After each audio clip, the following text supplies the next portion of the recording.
Hey guys, and welcome to another brand new video. In this video, we have some pretty crazy gaming news that's been going on all throughout today. We actually have some pretty big videos we'll be making as of tomorrow too as well, so make sure you guys are subscribed for that. But right now, Square Enix, one of the biggest companies in the entire planet when it comes to the gaming sphere, with some of the most beloved games, such as I'm sure you guys know, Final Fantasy, is now completely giving up on PlayStation. Now, that might be kind of like more of an extremist title, because they are still technically making games for PlayStation, but in terms of the exclusivity period, they're pretty much giving up on PlayStation. So we're going to go do a little bit of a deep dive and ramble and talk in this brand new news, because Square Enix actually had a lot of trouble. I believe there's also been layoffs that have been involved, so my heart goes out to them, especially with how many layoffs we've been seeing in the tech sphere and especially the gaming sphere. But as well, profits were kind of down, especially in dealings with just pure PlayStation titles, and it seems like a lot of people are trying to open up just the broad everywhere when it comes to where to sell their games. So we're going to talk about this. I want to hear your thoughts and comments and everything down below. We also have the Twitch down. We're probably live right now.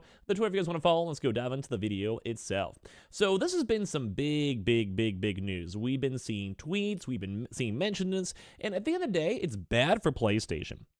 No doubt about it, it is bad for PlayStation, but I would say for any of us watching, whether we're PC players, Nintendo Switch players, PS5 players, Xbox players, this should be overall good. So it's bad for the company, good for the consumer. Now, for me, I think it's still the same old for PlayStation, unless you really did like the exclusivity vibe. But if you already have the console, it's already been like 3-4 years, I think it should be fine, open up to everyone. It shouldn't be a big deal. You play what you like, play where your friends are at, it should be fine.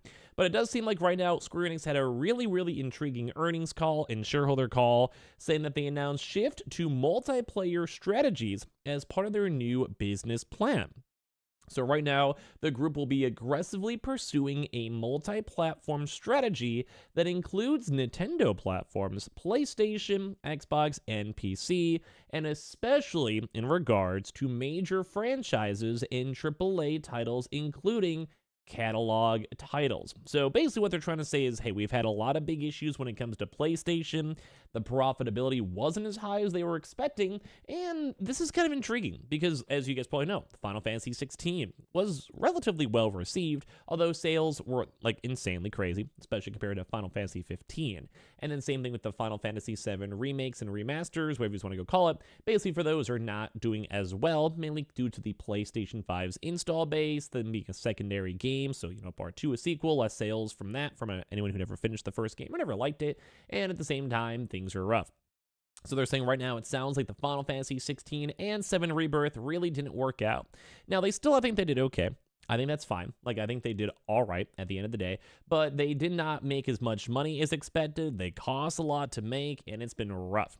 So Square Enix has revealed a new business plan, although once again, this is good for us, titled Square Enix Reboots and Awakens, that we will be seeing the publisher aggressively pursue a multi-platform strategy for its biggest games across Nintendo, Xbox, PlayStation, and Windows PC.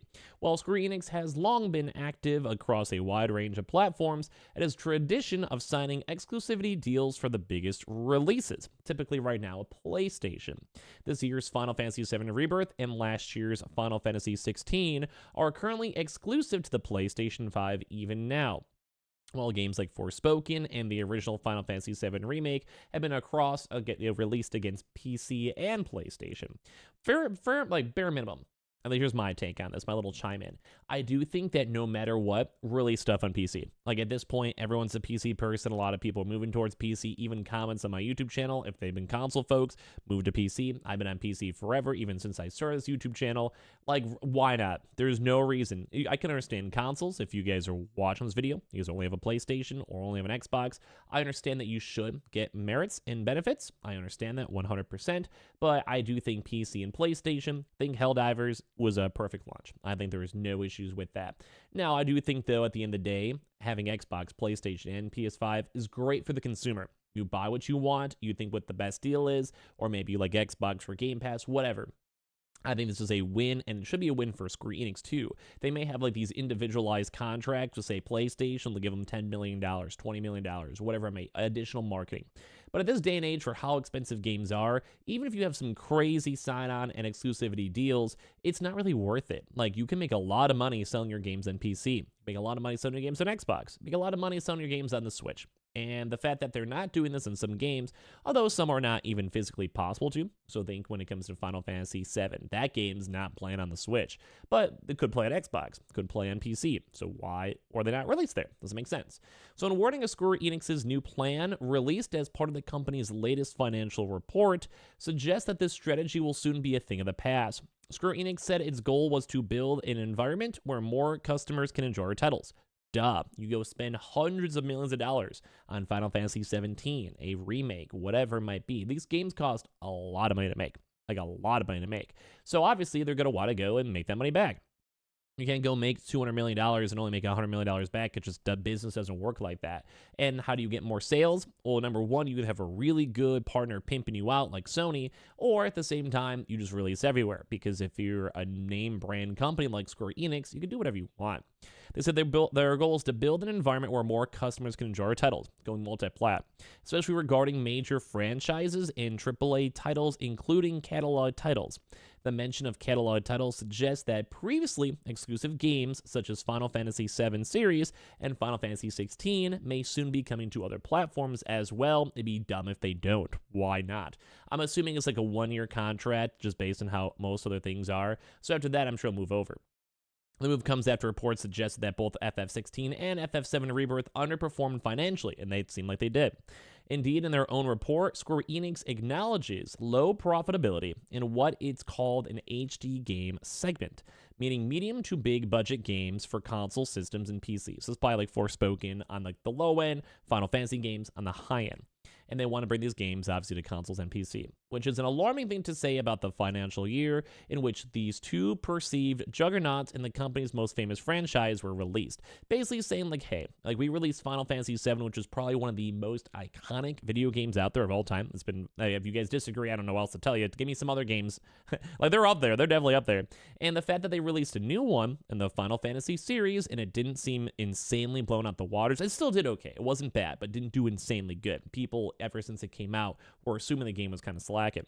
And that's the rough part because it just doesn't seem like Sony's given the cut anymore. It doesn't seem like it's worth it for the individualization of these games. So of course, Square Enix is not the only company wondering if platform exclusivity can work at all at scale anymore. And I maybe agree because don't forget Xbox also is moving to other platforms, even Xbox for their exclusive games. So Xbox has begun a controversial shift towards publishing its games on rival console platforms, and Sony's in the process of discovering basically huge audiences when it comes to PC. And they can find these from multi-platform publishers. So Square Enix's language about finding a wider audience for its games echoes that are used by Microsoft. And once again, you get these Final Fantasy games on Xbox. That's a huge win. In addition, Square Enix said it aims to concentrate on in-house development and restructure its internal studios or business units to be more integrated. So basically trying to go and like relook at the company, reestablish the base, try to get everything all working out better. And they're suggesting that the company's long era of fiefdoms, led by powerful individual producers with big personalities, may be coming to an end. Which also might be like, hey, like you've made a lot of good money. You've done very good in various games you've made. You've done all this type of stuff. But we have to realize that Square Enix as a whole is bigger than one person. This might be like a Yoshi P problem, where a lot of people like him, especially for Final Fantasy. He kind of took the realm, I believe, in FF16. And while it did do well, it just was like basically a guy with an unlimited budget making a game you want to make. Still turned out okay, but it wasn't an absolute banger. And it's crazy because I think FF15 actually had a lot more sales. And although very contrarian in terms of people's opinions, was a pretty good game. So they're saying there's basically, well, just a more focus. You have to focus more on Square Enix, the company, than Square Enix, the individual. They're saying whether or not Square Enix can keep the balance between the creativity of its individual employees and the management centered on the organization, as it says it intends to, will be key. So overall, the business plan paints a picture of a company in crisis mode, seeking to reboot itself, and of a game industry where AAA budgets and platform exclusivity just don't make anymore.